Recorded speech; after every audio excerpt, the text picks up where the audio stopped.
Je vais commencer aujourd'hui une série de 3 prédications qui s'appelle « Une vision chrétienne de l'argent ». Et là, tous les cœurs font « Oh !» Une vision chrétienne de l'argent. Alors, si vous n'êtes pas dans la liberté financière, si vous n'êtes pas dans la bénédiction que Dieu veut, si vous n'êtes pas libre des dettes et des tracas et des soucis par rapport à l'argent, je vous invite à suivre cette série. Il va y avoir 3 messages sur ce sujet. J'en ferai pas 10, ne vous inquiétez pas. Mais c'est important parce que je crois qu'on a un bagage à transmettre ici par rapport à ça.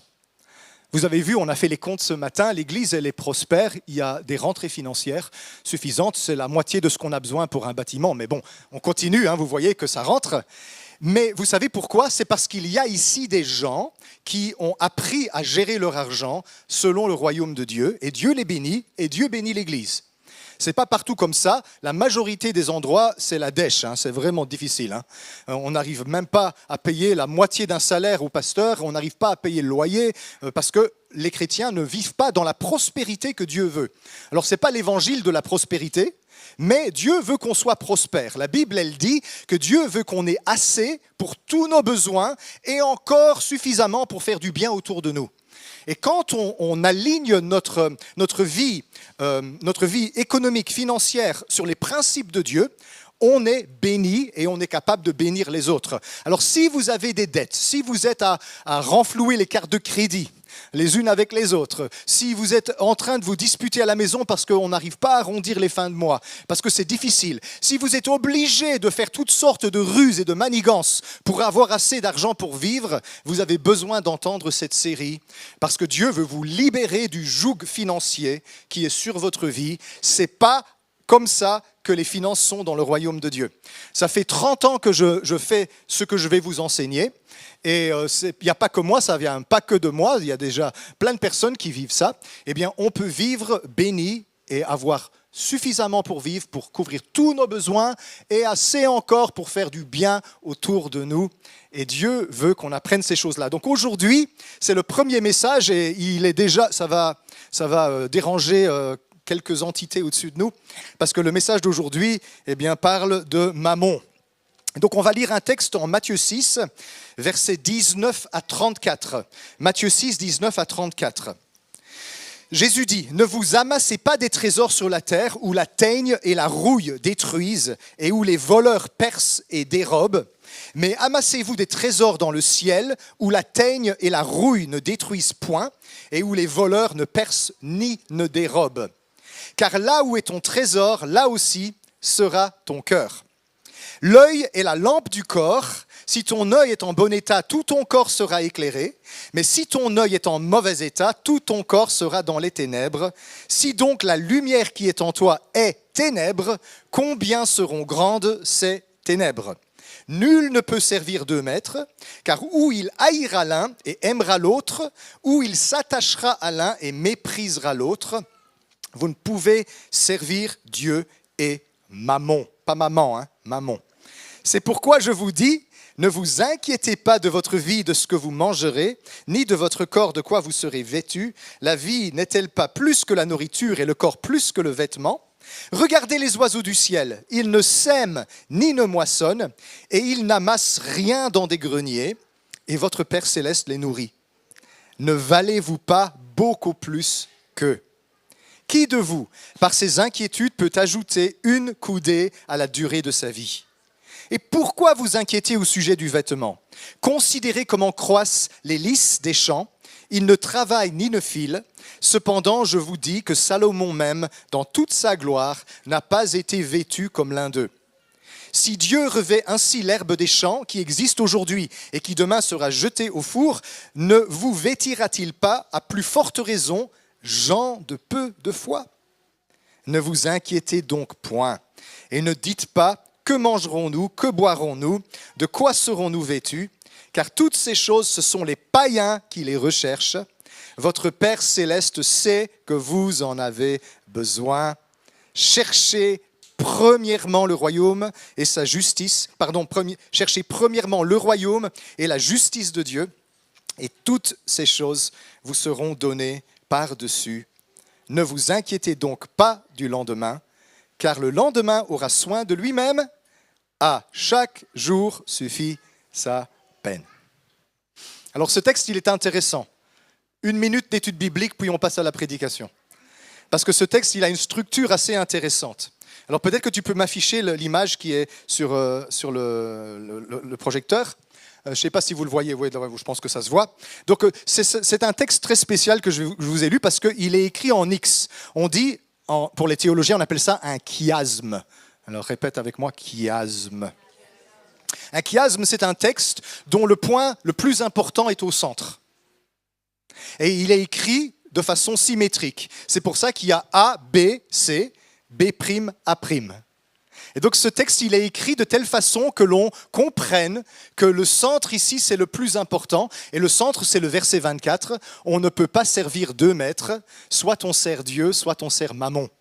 Et alors, vous avez donc, des versets 19 à 21, il va parler des trésors. Puis, il va parler de votre regard. On peut avoir un regard lumineux ou un regard mauvais. Au centre, il va mettre, on ne peut pas servir 2 maîtres, soit on va servir Dieu, soit on va servir Mammon. Puis, on a le regard extérieur, c'est-à-dire comment on va regarder la vie. On va regarder la vie avec inquiétude, les vêtements, etc. On ne va pas faire confiance à la providence de Dieu, on va s'inquiéter beaucoup. Et puis, il va reparler des trésors véritables. Alors, vous avez compris, hein, trésor, regard, choix, regard, trésor. C'est comme ça qu'il est construit ce texte. Ça s'appelle un chiasme. Et le but de ça, c'est un procédé littéraire hébraïque. Hein. C'est pour nous faire comprendre que le plus important dans ce texte, c'est la question centrale. Quel maître vas-tu suivre ? Qui est le maître de ta vie ? C'est ça l'idée centrale. Nous, en français, quand on fait un texte, c'est la conclusion qui est le plus important. Mais dans la Bible, ça arrive régulièrement qu'on a ce genre de structure-là, où il faut regarder, mais le plus important, c'est en plein milieu. Étude biblique terminée. Voilà, pour ceux qui n'aiment pas l'étude biblique. Je résume ce que ça veut dire. Si votre priorité, ce sont les richesses de ce monde, votre regard deviendra malsain, c'est-à-dire cupide, avare, et Mammon sera votre maître. Mais si Dieu est votre maître, votre regard sur la vie sera sain et sans inquiétude, car Dieu prendra soin de vous et votre priorité sera le royaume de Dieu. C'est ça que ce texte est en train de nous dire. Voilà, on peut faire une étude biblique en 5 minutes, vous voyez. Pas besoin de s'étendre pendant 1 heure. Alors, Mammon, pas maman, hein. Maman, elle est gentille. Mammon, il n'est pas gentil. Mammon, c'est qui ? Alors, Jésus ne cite presque jamais les noms des démons. Parce qu'il y a un commandement de la Torah qui dit qu'on ne peut pas prononcer les noms des dieux païens, parce que quand on prononce le nom d'un dieu païen, dans la Bible, on l'invoque. Et donc Dieu avait interdit à Israël de parler des dieux païens, de nommer ces êtres-là. Et quelquefois, Jésus va nommer ces choses-là, mais très rarement. Il va parler de Belzébuth, vous avez déjà vu ces textes-là, surtout parce qu'on l'avait accusé d'être un serviteur de Belzébuth. Mais ici, il va nommer un esprit, un démon, qui s'appelle Mammon. Alors, Mammon, c'est aussi un nom commun. En araméen, ça veut dire richesse, gain, ça veut dire bien, les biens matériels. Et donc, pour la culture juive, eh bien, on considère que derrière les richesses, derrière les biens matériels, il peut y avoir un esprit qu'ils appellent ici Mammon, qui est l'esprit de l'avarice. D'ailleurs, dans l'art du Moyen-Âge, on dessinait, on peignait un être horrible, recroquevillé avec des griffes et qui était en train de compter des écus d'or. Et si vous regardez l'art médiéval, vous allez voir qu'on peignait Mammon. Les catholiques en ont fait un des princes de l'enfer et un des chefs des 7 péchés capitaux. Parce que l'avarice, c'est un péché capital dans l'Église catholique. Et donc, dans la culture biblique, c'est un esprit qui est derrière l'argent. On le comprend comme une sorte de démon de la cupidité. Et donc, ce que Jésus est en train de dire ici, c'est de faire attention parce qu'il y a un esprit derrière l'argent. Et ça, on ne s'en rend pas facilement compte. Surtout maintenant que l'argent, c'est très numérisé. L'argent, j'en ai pas dans la poche. Moi, j'ai jamais de sous dans mes poches. C'est ma femme qui prend tous mes sous. Non, j'ai des chiffres sur mon compte en banque. Ça, c'est mon argent. C'est très éthérique, c'est très impalpable. Mais derrière ça, il y a une puissance spirituelle dont les chrétiens ont besoin d'être libérés. Parce que le monde entier est sous le pouvoir de Mammon. Si vous ne vous rendez pas compte, mais l'argent dans ce monde, c'est vraiment un problème grave. Les guerres, les invasions, toutes les choses qui vont mal dans ce monde peuvent être connectées de loin ou de près à l'argent. Ce n'est pas pour rien que la Bible, elle dit que l'amour de l'argent est la racine de tous les maux. Sur cette terre, il y a des gens qui sont carrément tenus par la puissance de l'argent, par la puissance de Mammon, et parfois même ils ne le savent pas, qu'ils sont littéralement possédés par cet esprit-là. 1 Timothée 6,10, on l'avait lu il y a quelques semaines. « Car l'amour de l'argent est une racine de tous les maux, et quelques-uns en étant possédés se sont égarés loin de la foi et se sont jetés eux-mêmes dans bien des tourments. » Ça, c'est la fin de ce à quoi conduit l'esprit de Mammon. Il veut détruire les personnes qu'il tient. Et comment ça commence ? Le verset 9, juste avant. « Mais ceux qui veulent s'enrichir tombent dans la tentation, dans le piège et dans beaucoup de désirs insensés et pernicieux qui plongent les hommes dans la ruine et la perdition. » Ça commence avec le désir d'être riche et ça finit avec la ruine et la perdition. Et nous, on n'a pas l'impression que c'est mal de désirer être riche, mais je vais vous montrer pourquoi il y a un danger et une tentation derrière ça. Et on l'a tous dans notre cœur. Parce que si je suis très riche, j'ai plus besoin de m'inquiéter pour ce sujet-là. Je me dis ça. J'aurais plus besoin de supporter ce patron désagréable qui m'a engagé. Je pourrais dire, allez, va te faire voir au patron et vivre ma vie sur un yacht en Méditerranée. On se dit ça, mais en fait, en réalité, vous savez, les riches ont encore plus de tourments par rapport à l'argent que les pauvres. On dit, les pauvres ont des inquiétudes, les riches ont des angoisses. Les pauvres, ils s'inquiètent de ne pas avoir assez, les riches ont peur de perdre ce qu'ils ont. Si maintenant je vous donnais 1 million d'euros, vous auriez plus de tracas que vous ne pensez. Parce que maintenant, il va falloir gérer cette fortune. Il va falloir investir. Et donc, vous allez devoir vous cultiver dans le domaine de l'investissement. Et ce qui va se passer, c'est que vous allez avoir des soucis que vous n'aviez pas quand vous étiez pauvre. Il y a une personne en Europe qui a gagné, pas à l'euro-million, une loterie nationale. Et elle a fait un article au journal où elle disait « La loterie a gâché ma vie ». Elle a gagné quelques millions, je pense que c'était 2-3 millions d'euros, c'est déjà une belle somme, et ça lui a gâché la vie. Elle a tout perdu à cause de sa fortune qu'elle ne savait pas gérer, parce que derrière l'argent, il y a une puissance très très forte. Certains vendent leur âme pour de l'argent. Et si vous pensez que l'argent va vous rendre serein et tranquille, regardez les riches et les stars qui ont des millions et qui se droguent et qui boivent et qui sont suicidaires tellement leur argent leur donne de la sérénité.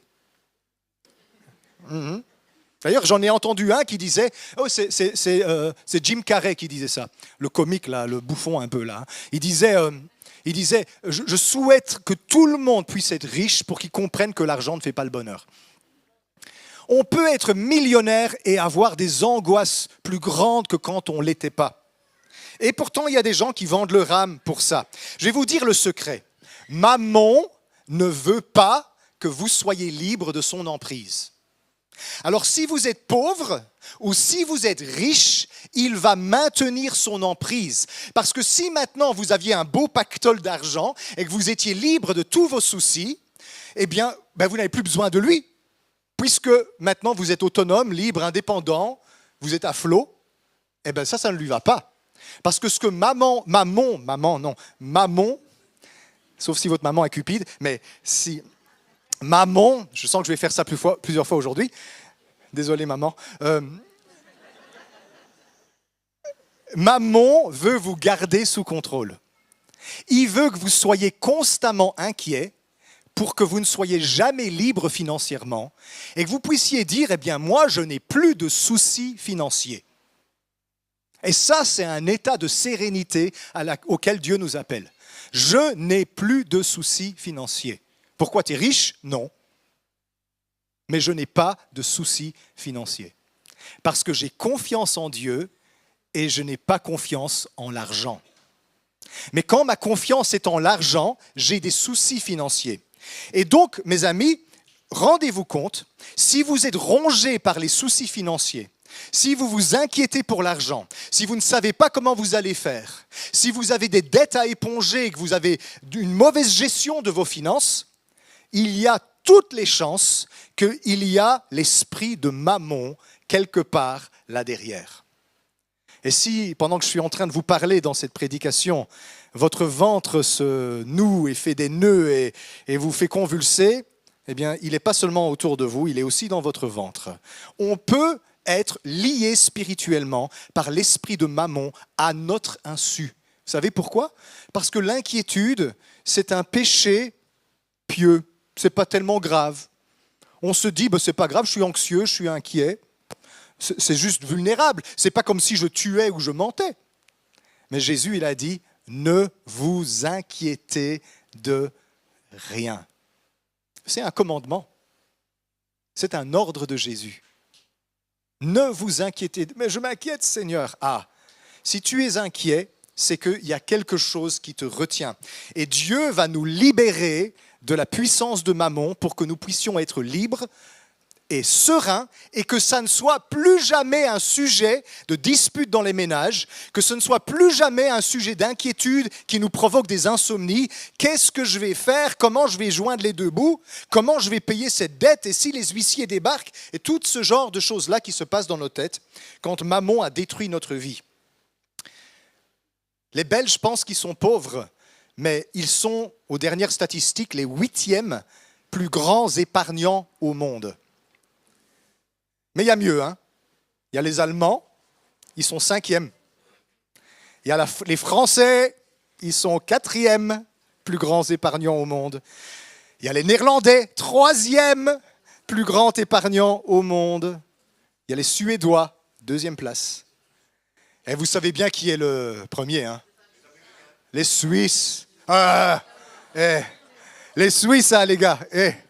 Les Suisses, évidemment. Ils sont les champions de l'épargne. Mais on ne pense pas, quand on regarde notre civilisation en Belgique, qu'on est si riche que ça. Mais les statistiques bancaires montrent que la moyenne des Belges a plusieurs dizaines de milliers d'euros de côté tout le temps. Alors vous dites, c'est pas moi, c'est le voisin. Je sais.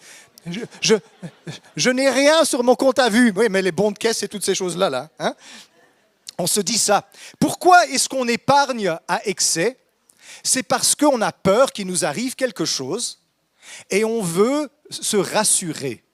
Alors rendez-vous compte, un chiffre virtuel sur un compte en banque vous rassure ou vous inquiète.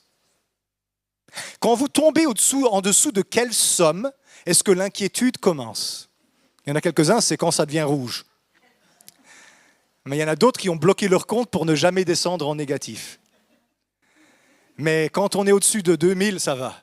Quand on est au-dessus de 5000, ça va. Il y en a quelques-uns, c'est 15 000. Hein. Si je n'ai pas au moins 15 000 euros de côté, je suis inquiet, je suis comme un lion en cage. Ça, c'est la griffe de Mammon dans ta vie. Parce que la sécurité que tu éprouves vient d'un numéro sur ton compte en banque. Et si du jour au lendemain, les banques font faillite, tous tes chiffres-là, disparaissent. Vous savez ce qui se passe dans un pays qui s'effondre? Le gouvernement ordonne que l'on ferme les banques, qu'on ne puisse plus retirer des sous. D'ailleurs, c'est encore arrivé il y a quelques mois dans un pays. On a empêché les gens de retirer leur argent parce que tout le monde avait peur de la crise économique et ils allaient à la banque chercher leur argent. Du jour au lendemain, on peut retirer votre droit d'accéder à votre argent sur votre compte.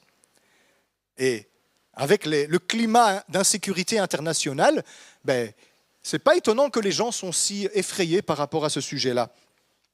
Et la raison pour laquelle j'économise beaucoup et j'amasse des trésors sur la terre, c'est parce que je suis anxieux. Alors, dans mon 3e message, je vais parler de savoir faire des économies, parce que c'est important d'être un bon gérant. Donc, je ne jette pas la pierre aux gens qui font des économies et qui gèrent correctement leur budget. Hein, cette série va aller en 3 parties, le cœur, la main et la tête. c'est comme les Juifs. Il parle de ce que le cœur doit croire, ce que la main doit faire et ce que la tête doit penser. Et donc aujourd'hui, c'est le cœur. On veut délibérer les cœurs de Mammon. La fois prochaine, ça sera la main. Qu'est-ce qu'il faut faire avec son argent?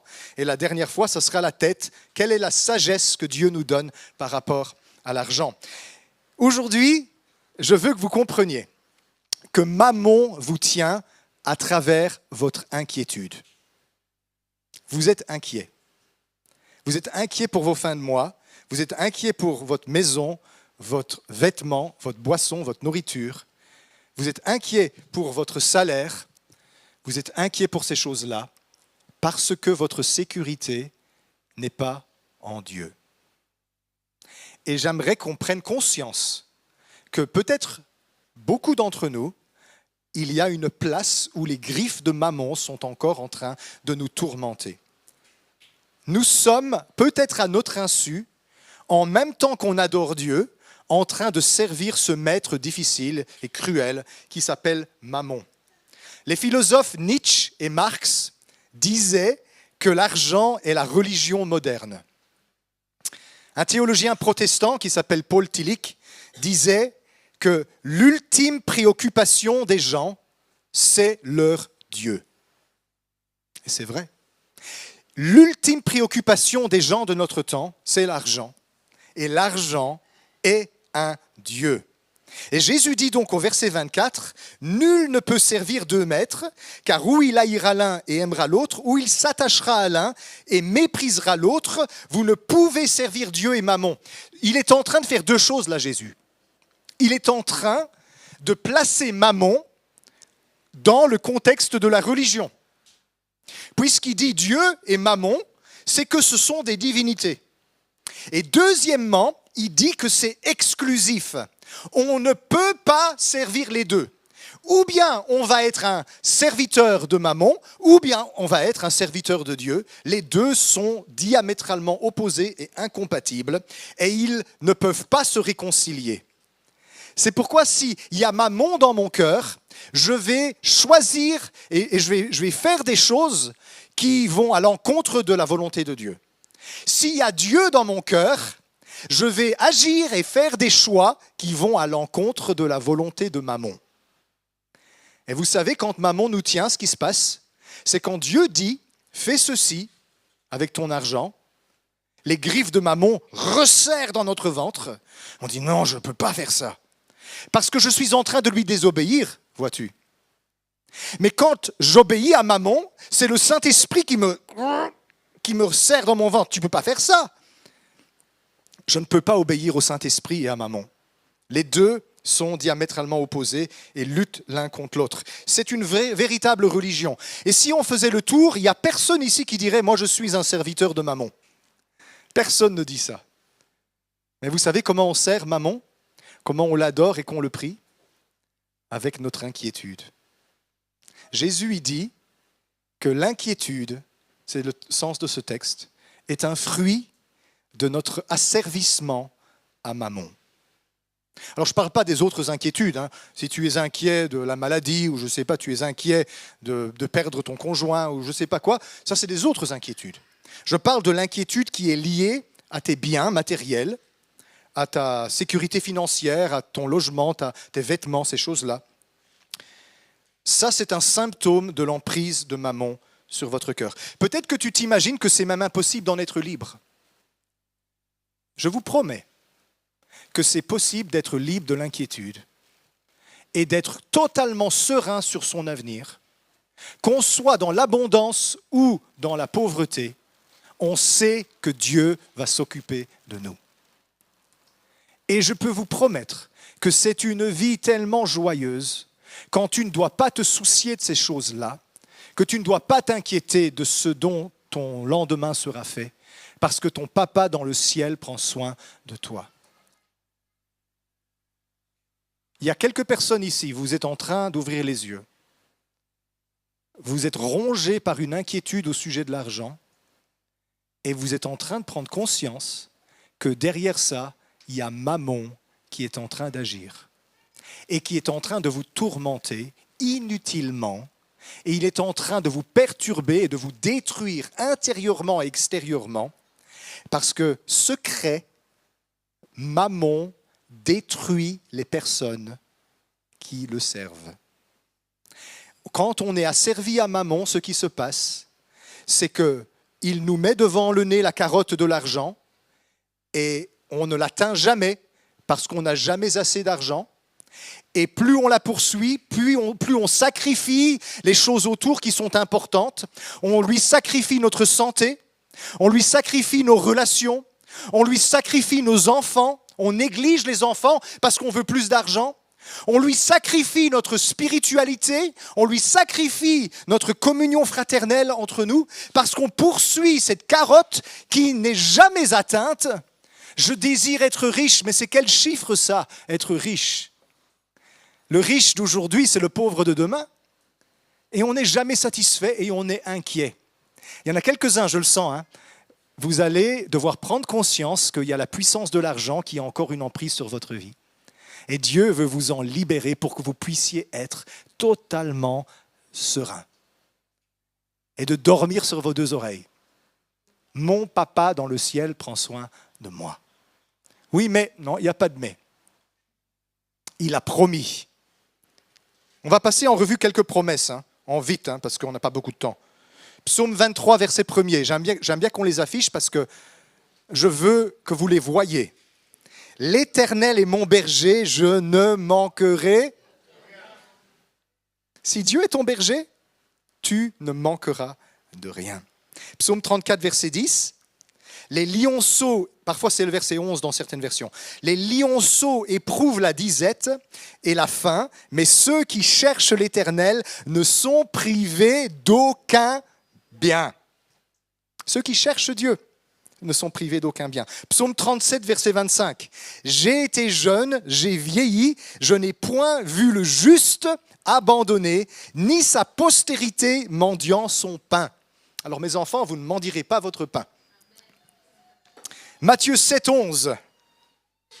Si donc, méchants comme vous l'êtes, vous savez donner de bonnes choses à vos enfants, à combien plus forte raison votre Père donnera-t-il de bonnes choses à ceux qui les lui demandent? Dieu est généreux. Hébreux 13, 5, je peux continuer. Hein. Ne vous livrez pas à l'amour de l'argent, contentez-vous de ce que vous avez, car Dieu lui-même a dit, écoutez, ça c'est un truc à placer au fluo dans votre Bible, je ne te délaisserai point, je ne t'abandonnerai point. Et il dit ça dans le contexte des sous. Hein. Et puis, on va s'arrêter avec celui-là quand même. Philippiens 4, 19. Et mon Dieu pourvoira à tous vos besoins selon sa richesse avec gloire en Jésus-Christ. Et si vous n'êtes pas encore satisfait, il y en a plein d'autres dans la Bible. La Bible parle énormément d'argent. Pas parce que Dieu s'intéresse à vos sous et qu'il veut vous extorquer, mais parce que c'est le sujet de préoccupation numéro 1 des êtres humains. C'est le sujet d'asservissement numéro 1 des êtres humains. À cause de l'argent, beaucoup de gens ont tout perdu. Mammon désire que vous lui fassiez confiance et plus à Dieu. Et qu'ainsi, quand vous avez un certain montant sur votre compte, vous soyez dans la paix, et quand vous ne l'avez plus, vous soyez dans les tourments. Mais si c'est vrai ça, si votre paix spirituelle et intérieure dépend du montant d'argent qu'il y a sur votre compte, voyez-vous comment il peut facilement vous manipuler ? Oh, moi je veux que tu sois inquiète pour l'instant. Imaginez que je suis Mammon. Je veux que tu sois inquiet pour l'instant, parce qu'il y a quelque chose de bon qui s'en vient pour toi. Et je désire que tu sois inquiète. Eh bien, tu sais quoi ? Une petite tuile va tomber sur ta tête et tu vas avoir un sinistre total, tu vas perdre 10 000 euros. Je ne suis pas en train de prophétiser. Hein. Tu vas perdre 10 000 euros, tu vas dire qu'est-ce qui se passe ? Et là, parce que ta sécurité, elle se place dans ta prospérité financière, ton inquiétude va grandir et tu vas perdre les pédales. Et puis, tu ne vas pas voir ce que Dieu était en train de faire dans ta vie à ce moment-là. Parce que l'ennemi est capable de vous faire crever les pneus. C'est pas toujours, parfois c'est le voisin qui est méchant, mais Dieu est capable. Je ne pense pas que parce que tu as eu 3 tuiles, c'est forcément le diable qui t'attaque. Parfois dans la vie, il y a des cascade d'événements désagréables. Mais sachez que l'ennemi peut faire ça. Et il le fera s'il voit que ça fonctionne sur vous. Si ça fonctionne sur vous, si vous êtes inquiet quand il y a des problèmes financiers qui vous arrivent, eh ben ça c'est une aubaine pour lui. Donc quand je veux que tu sois inquiète, petit problème financier, facture que tu n'attendais pas. Ouah, Seigneur, qu'est-ce qui m'arrive? Mais si l'ennemi voit que quand il fait ça, problème financier, moi je suis dans la foi. Mon Père va se glorifier. Merci Seigneur, parce que cette épreuve va être une occasion pour que tu montres ta gloire. L'ennemi va dire, oh là, oh, la prochaine fois je vais arrêter de lui faire ça, parce qu'apparemment sa foi grandit chaque fois que je lui fais des problèmes. Ah, c'est comme ça qu'il fonctionne le diable. Hein. Si ça marche, il continue. Et effectivement, sur la terre, ça marche beaucoup. Ma raison d'être rassuré, ce n'est pas un chiffre sur mon compte en banque. Ma raison d'être rassuré, c'est que j'appartiens à Dieu, il est mon Père et il s'occupe de moi. Alors comment on va en sortir? Comment on va se libérer de la puissance de Mammon dans notre vie? On ne peut pas servir deux maîtres. On va devoir choisir. Et pendant ce temps-ci, le Seigneur va mettre le doigt chez plusieurs d'entre nous, chez peut-être tout le monde, les points de notre vie où nous sommes encore asservis à l'esprit qui est derrière l'argent et qu'il est encore en train de nous tenir. En guise d'illustration, imaginez qu'il y a un trône dans votre cœur. Il y a un trône dans votre cœur, mais il y a deux rois qui veulent s'y asseoir. L'un, c'est l'argent et l'autre, c'est Dieu. Et c'est comme la chaise musicale. Il n'y a pas la place pour les deux. C'est Dieu qui sera assis ou c'est Mammon, ça ne sera pas un mélange des deux. Et Dieu veut détrôner Mammon pour s'asseoir sur le trône de votre cœur, dans votre sentiment de sécurité financière, de telle façon qu'il puisse ouvrir les écluses des cieux sur votre vie et vous bénir pour que vous soyez à l'aise. Je ne dis pas scandaleusement riche, hein. Parfois ce n'est pas un cadeau, mais que vous soyez à l'aise et capable de bénir toutes les personnes que Dieu veut que vous bénissiez. Alors, qui va s'asseoir sur le trône de mon cœur? On peut être converti dans plusieurs domaines et être inconverti dans le domaine de l'argent. Jésus dit au verset 32, « Toutes ces choses, donc toutes ces inquiétudes, ce sont les païens qui les recherchent. Votre Père céleste sait que vous en avez besoin. » Donc on peut être païen dans le domaine de l'argent, on peut être inconverti dans le domaine de l'argent. On peut avoir le domaine de l'argent qui est encore sous la puissance de l'adversaire dans notre vie. Et Jésus nous donne, et je vais clôturer avec ça, vous voyez, je vais aller vite, 3 points, 3 certitudes sur lesquelles on peut s'appuyer pour être libéré de l'emprise de Mammon dans notre vie. C'est les versets 32, 33 et 34. Donc le 32, on vient de le lire. « Car toutes ces choses, ce sont les païens qui les recherchent. Votre Père céleste sait que vous en avez besoin. » Dieu sait tout ce dont vous avez besoin. Il n'a pas besoin qu'on le lui rappelle. Il n'oublie pas. Il s'occupe des lys des champs, des oiseaux du ciel, et Dieu sait qu'il y en a beaucoup. Il s'occupe du vol des mouches. Il s'occupe des semences de pissenlit qui volent. Alors, à combien plus forte raison s'occupera-t-il de nous, ses enfants? Première certitude, nous avons un Dieu qui sait tout ce dont nous avons besoin. Deuxième certitude, verset 33. Cherchez premièrement le royaume et la justice de Dieu, et toutes ces choses vous seront données par-dessus. C'est quoi cette certitude? Si je mets le royaume de Dieu en premier dans ma vie, tout le reste me sera donné. Deuxième certitude. Si je mets le royaume de Dieu en premier, tout le reste me sera donné. La plupart des gens, ils mettent tout en premier et le royaume en dernier. Quand j'aurai assez d'argent, quand j'aurai assez d'énergie, quand j'aurai assez de temps, je viendrai à la maison de Dieu pour adorer. Mais j'ai trop de travail, j'ai trop de soucis, je suis trop fatigué, je n'ai plus rien, je vais mettre ça en priorité, je vais m'occuper de ces choses-là. Et puis à un moment donné, je suis un petit peu plus à l'aise. Je vais venir servir le Seigneur maintenant parce que j'ai un peu de temps, j'ai un peu d'énergie et j'ai un peu d'argent. Je vais vous montrer le piège. Ok, donc Satan, il n'est pas bête. Il dit, tiens, quand elle a plus d'énergie, quand elle a plus de temps et quand elle a plus d'argent, elle abandonne le service de Dieu. On va bouffer son énergie, on va bouffer son temps et on va bouffer son argent de telle façon qu'elle ait une bonne excuse pour ne plus servir Dieu. Mais qu'est-ce qui se passe si quand vous êtes à plat, vous n'avez plus d'énergie, si vous êtes dans les difficultés financières et votre temps il est dévoré par toutes sortes de choses et vous vous dites « je ne trouve plus le moyen de m'en sortir, je vais courir à Dieu, je vais mettre Dieu en premier dans ma vie ». Eh bien je vais vous dire, le diable va très vite arrêter de bouffer votre énergie, de bouffer votre temps et de bouffer votre argent parce qu'il voit que c'est contre-productif et plus il vous attaque, plus vous courez auprès de Dieu. Vous avez compris la stratégie du diable ? Je suis raplapla, ça fait rien. Il vaut mieux dormir dans l'église. Il vaut mieux dormir dans l'église que de dormir à la maison. Dormez ici. Tu n'es pas bien ? Tu es à bout, tu es fatigué, tu prends des médicaments difficiles, viens dans la présence de Dieu. Si ça ne va pas, on te mettra un fauteuil plus confortable. Tu peux dormir. Moi, je ne suis pas offensé quand les gens baillent aux corneilles ou qu'ils dorment la bouche ouverte avec le filet de bave pendant que je prêche. Je suppose que dans la maison de Dieu, tu fais de beaux rêves. J'ai plus de sous. Viens servir le Seigneur. J'ai plus de temps. Fais du temps. Prends du temps. Sacrifie une partie du temps que tu n'as plus, qui a été dévoré par quelque chose d'autre. Donne-le à Dieu.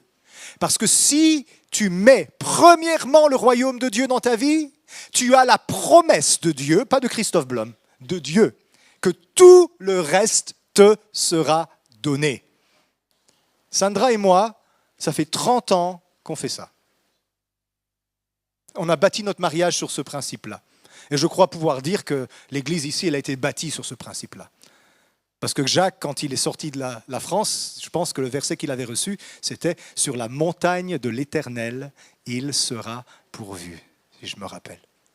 Et donc Jacques et Daniel, ils ont bâti leur vie sur la montagne de l'Éternel, il sera pourvu. Ça veut dire quoi ? Je n'ai pas ce qu'il faut, je vais aller là-haut, servir Dieu, et Dieu va donner tout. Et regardez, Dieu a pourvu. Regardez, la comptabilité, Dieu continue de pourvoir. Je crois pouvoir dire, sans exagérer, qu'on a montré dans cette communauté que ça fonctionne. Tu sais, moi je ne prends pas de conseil financier de quelqu'un qui est dans la dèche. Parce que si tu le sais si bien, fais-le. Mais on a montré, et si vous ne croyez pas, demandez au trésorier, il vous montrera les comptes de l'Église depuis sa fondation dans les années 80 jusqu'à aujourd'hui. Tous les ans à l'Assemblée Générale, on le montre. Ça marche. Quand on suit les principes de Dieu, ça marche. Alors je vais vous dire, si vous commencez à suivre les principes de Dieu, le diable va tester votre foi.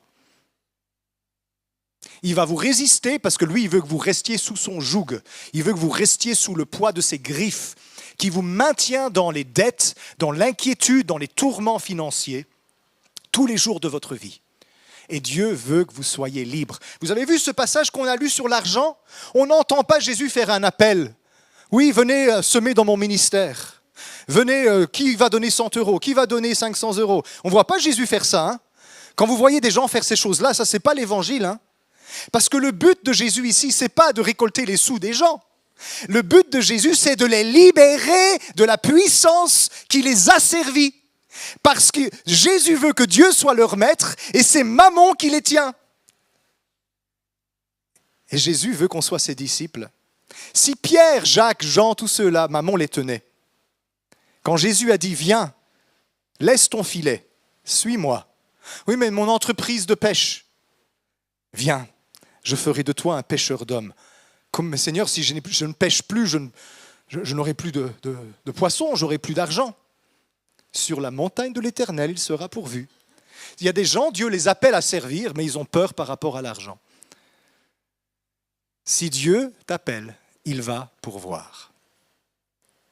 Et peut-être qu'il y en a un ou l'autre ici que Dieu attend un pas de foi par rapport à ce domaine-là, où tu vas commencer à mettre ta confiance en Dieu et pas ta confiance dans l'argent. Alors, moi, je ne suis pas d'accord avec la façon de dire « moi, je vis par la foi ». Vous savez, parfois, on dit « moi, je vis par la foi ». C'est-à-dire, je n'ai pas de travail séculier, je dépends de Dieu.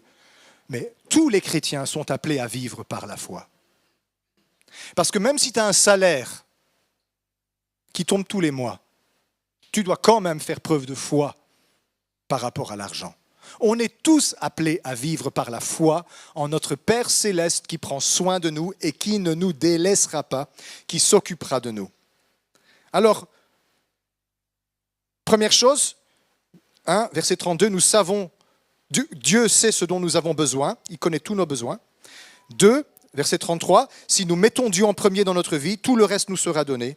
Et 3, verset 34, le résultat d'une vie qui suit les principes de Dieu, c'est une vie sans inquiétude matérielle. Sans inquiétude matérielle. Je sais que Dieu va s'en occuper. Il sait, je le mets en premier, donc je sais qu'il a promis de pourvoir. 3, je peux dormir sur mes 2 oreilles, je vais être libéré. Je peux vous promettre que si vous essayez de mettre en pratique les 3 points-là, versets 32, 33, 34, vous les relirez peut-être à la maison, vous verrez que le diable va vous résister. Parce que lui, il veut vous faire croire que Dieu ne sait pas ce dont vous avez besoin, que si vous mettez Dieu en premier, vous allez perdre et pas gagner. Et 3, que si vous ne vous inquiétez pas, il va vous arriver quelque chose. Est-ce que vous avez remarqué comme moi, parce qu'il m'arrive aussi de m'inquiéter, quand je m'inquiète, quand tu t'inquiètes, est-ce que ça change ta situation? Ça fait combien de temps que tu t'inquiètes? Est-ce que ça a amélioré ta situation? Ça t'a fait perdre le sommeil? Ça t'a fait perdre ta sérénité? Ça a mis de la tension dans ta maison et dans ton cœur? Ça t'a fait douter de Dieu? Mais ça n'a pas résolu la situation. Jésus dit, avec vos inquiétudes, vous ne pouvez même pas ajouter une coudée à votre vie. Ça veut dire une durée supplémentaire à votre vie. Vous ne pouvez même pas faire qu'un de vos cheveux devienne blond qu'il était blanc par votre inquiétude. C'est la clé la plus importante. Pour être délivré de la puissance de Mammon dans ma vie, il faut que j'apprenne à mettre Dieu en premier, le royaume de Dieu en premier. Et je vais pouvoir entrer dans la richesse véritable, le trésor véritable, qui n'est pas d'avoir un grand montant sur son compte en banque. C'est d'être un enfant du Père, un citoyen du royaume des cieux. Mon papa est le patron de l'univers. Je suis un fils à papa. Et tu es une fille à papa. Si ton Père terrestre est pauvre, ton Père céleste possède toutes choses. Le monde est à lui, l'or et l'argent sont à lui, il le donne à qui il veut. Ne crois pas l'esprit de Mammon qui peut te dire « je vais te faire riche » parce qu'il ne te fera pas riche, il va te maintenir dépendant pour que tu sois toute ta vie durant tourmenté et que tu n'en aies jamais assez. Mais Dieu, il peut te procurer la véritable sérénité. Alors, si Sandra et moi, on venait ici vous parler de toutes les fois où on a vu la main de Dieu, surnaturellement nous donner exactement ce dont on a besoin quand on en avait besoin, on est parti pour 2 heures. Et je pense que si je donnais le micro aux gens qui sont ici et qui ont compris comment marcher avec Dieu dans leurs finances, on aurait des témoignages qui durent des heures. Et peut-être qu'on le fera. On sélectionnera quelques-uns. Parce qu'il y a des beaux témoignages ici par rapport à ça. D'ailleurs, je vais le dire en clôturant. Si vous avez un témoignage, il y a quelqu'un qui m'en a envoyé un de la semaine, on va l'utiliser. Si vous avez un beau témoignage par rapport à ça, dans la 3e et dernière prédication de cette série, on mettra de la place pour faire des témoignages. Et vous allez voir que ce n'est pas juste moi qui dis ça, c'est la parole de Dieu et c'est la vérité. Donc réfléchissez, si vous avez un beau témoignage avec l'argent, faites-le court. Faites pas une prédication d'1 heure, un truc court, que vous avez vu l'intervention surnaturelle de Dieu dans ce domaine-là. Je suis certain que la majorité des personnes qui sont là ont vécu l'intervention surnaturelle de Dieu dans ce domaine-là. C'est un domaine où on voit plein de miracles. Plein de miracles. Et Dieu veut augmenter notre foi. Vous allez dire, oui, mais on a beaucoup d'argent sur le compte de l'Église. Ce que Dieu veut faire avec cette Église, ça, c'est pas assez. Et ce n'est pas mon ambition, c'est l'ambition de Dieu. Parce que plus grosse Église, plus de problèmes. C'est l'ambition de Dieu. Dieu, il a quelque chose de remarquable, de surprenant pour notre communauté. Ne dites pas ça, il y a assez. C'est pas ça, c'est pas le but qui est assez. Le but, c'est que nous servions Dieu avec le meilleur de ce que nous avons et que nous accomplissions sa volonté, sa vision pour cette ville et pour ce pays et pour les nations de la terre et que nous recevions de lui la sécurité qui fait qu'on n'a plus besoin de s'inquiéter pour l'argent parce qu'on sait que Papa dans le ciel, il prend soin de nous. À travers cette série, je crois que plusieurs vont trouver la sécurité dans leur cœur. Certains ça va leur rappeler les choses. Et petite remarque en terminant, si ça gronde durant ces 3 messages, si ça gronde dans votre cœur, s'il y a des nœuds qui se font, s'il y a des insultes qui montent à votre bouche, ne l'écoutez pas. C'est les griffes de Mammon qui veut vous asservir encore. Venez parler et vous verrez, vous allez être libérés de sa puissance et votre situation financière va s'améliorer. Il va résister un petit temps et puis ça va s'améliorer. Vous allez vous retrouver bien mieux et au minimum sans inquiétude. Quand j'ai 0 €, pas d'inquiétude. Quand j'ai 10 000 €, pas d'inquiétude. Parce que 10 000 €, ça peut disparaître comme ça. Quand j'ai moins 10 000 €, il y a quelque chose que je fais qui ne va pas.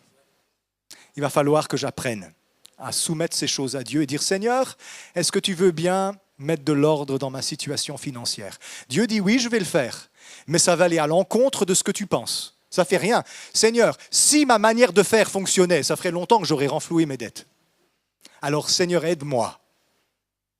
Vous savez, c'est quoi la pire chose dans ce domaine-là? C'est qu'on se croit tellement compétent, plus compétent que Dieu. La foi, c'est de faire confiance à Dieu, dire Seigneur, je te donne ce que tu m'as donné. Fais de moi un bon gérant, afin que je puisse mettre ton royaume en premier et vivre la sérénité avec mon Père dans le ciel qui s'occupe de moi. Amen. On est d'accord avec le projet? Et si tu n'es pas d'accord, tant pis. Alors je vous souhaite à tous un bon dimanche.